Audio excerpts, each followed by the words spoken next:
Clones. They're in almost every hobby that I've been into. The idea of being able to get a top-of-the-line piece of equipment for a fraction of the price seems like such an appealing prospect. Why pay $180 for a G Pro wireless when you can get one for $40 instead? But in reality, most of the time, people who have used both can tell the difference in quality or performance. Brands like ATK, Attack Shark, or VXC might come to mind as companies that are closing the gap between clones and the originals. But in my opinion, the first one whose products are closest to filling that niche are Meow Gaming Gear, also known by their much less silly name Ultraglide, but we're going to call them Meow Gaming Gear. The first time I heard about them was because of their mouse skates, which nowadays have become one of the universal recommendations within the community. But back then, Ultraglides were my first exposure to AliExpress skates, and even after trying a lot of other ones, there's not really any that come close to the level of value that you get from these. You can get 80 skates for about 8 USD. Compared to what I used to get with X-Ray Pad Jades, 40 skates for about 7 USD.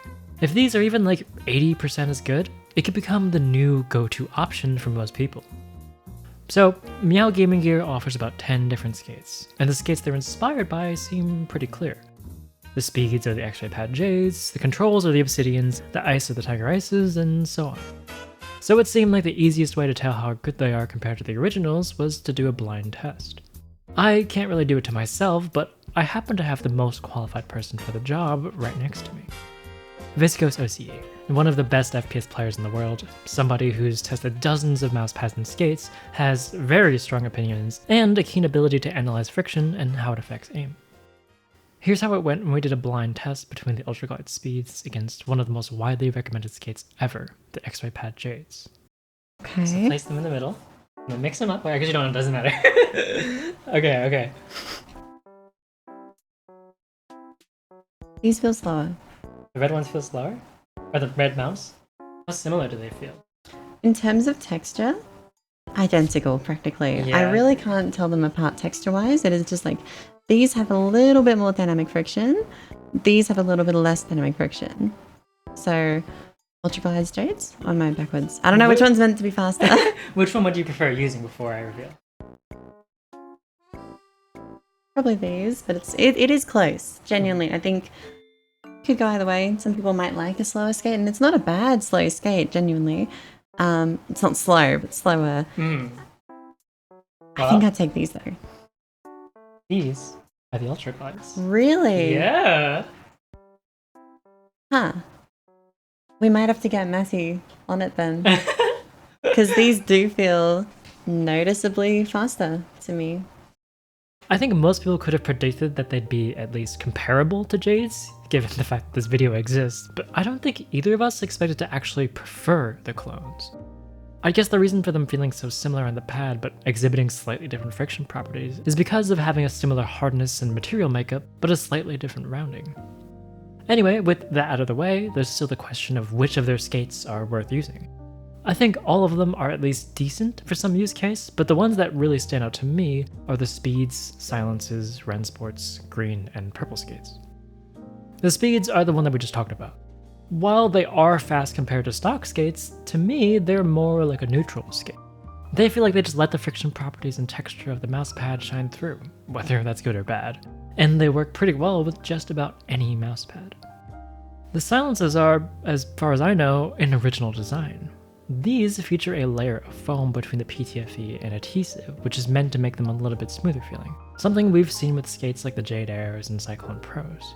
But what makes these skates special isn't really the foam layer, it's just the friction properties. In my eyes, these are the skates that get closest to what the artisan skates achieve on cloth, but without the price tag or difference in material. Super low static friction, but relatively high dynamic. The low static friction makes tracking feel responsive and quick, but when you do have to stop on a dime, it can help you with that too.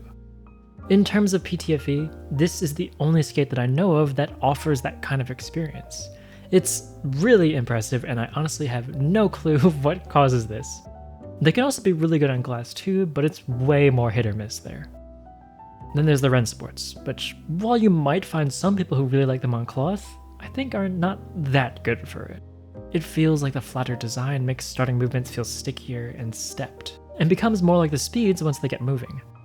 But where it really shines is glass mouse pads. Something about these skates give it the smoothest glide I have ever felt on glass. I used them a bit on the SkyPad 4 when I had to get some gameplay for a wallhack event, and it was some of the most fun that I can remember having in an FPS recently. A really good Battlefield lobby with an effortless, buttery smooth glide under my mouse. It honestly almost brought me back to glass. And on something a bit smoother like the Kazemi, it's just absurd. It's hard to put into words just how smooth it feels. So if you want a cheap, quick, smooth skate for glass, I honestly can't think of a better one than this. For some textured pads like the Phantom, it's not my favorite, but for smooth glass pads, this is my go-to. The Greens are a clone of the X-Ray pad Jade Air, which is another pretty popular all-rounder skate. Compared to the original Jades, they also have that layer of foam that we talk about with the Silences, and it maintains that kind of all-rounder speed profile that works on any surface with slightly better smoothness. In my testing, the Greens were a pretty faithful clone. It felt like I got a comparable experience to the originals on both glass and cloth. And the Purples are a clone of the Obsidian Airs. These are the only controlled skate that I thought was pretty decent. They still feel pretty balanced and are noticeably slower than the Jades. The original ones use hardened PTFE and are meant to be a very smooth, durable skate on glass. And in my experience, after a bit of break-in, the clones do that pretty well too. For their other skates, I think the ices are pretty solid, but generally prefer the Speeds. The brakes seem similar to the Obsidian Pros, which I hate. The controls, they're okay, but I never really liked the original Obsidians very much either. Regardless, them being so cheap means that if you don't know what you like, you can just buy their sampler pack or a few 20 packs and test a bunch out. They also solved a long-standing problem I had with skates, where my favorite ones on glass were the ones that weren't very durable. And being able to buy so many of them without spending an absurd amount of money on mouse skates meant that I could use those less durable skates on glass and just swap them out once I started feeling bad. Also, it's worth noting that a lot of their skates come with this plastic layer of film on top of the skate, which you have to remove before using them. If yours comes with a plastic sheet on top, it won't have the film, but if it doesn't, remember to remove it. I'll link a cool resource by a fine lady in the description who's tried every AliExpress skate and was what got me into the niche in the first place.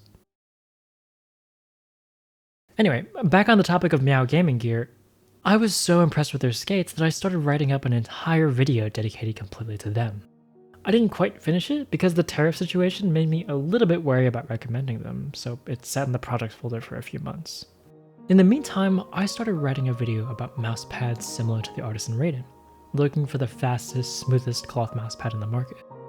But the deeper that I got into it, the more the project was starting to feel a little hopeless. Every pad I tried fell short in some way. The Neptune Pro was okay, but barely a speed pad. The QCK Speed was solid, but not really like the Raiden, and the Metrova Breeze is just one of my least favorite mouse pads for aiming I've ever used. It felt like the search for a pad that was better than the Raiden in some way was going to end in defeat. Until I stumbled upon this Reddit post. While most of these pads are not particularly good or even similar to the Raiden at all, one name stood out to me. The Meow Gaming Gear Ultraneon.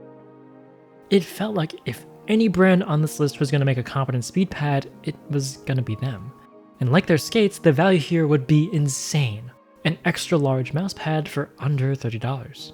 So how good is it? Of all the pads I tested for that video, only 2 of them were faster than the Ultraneon, the Raiden and the Infinity Mice Speed, which I think are the 2 best cloth speed pads in the market. In this whole collection, this is the 3rd fastest pad. That is pretty good. And in terms of friction, nothing really stands out as being a problem.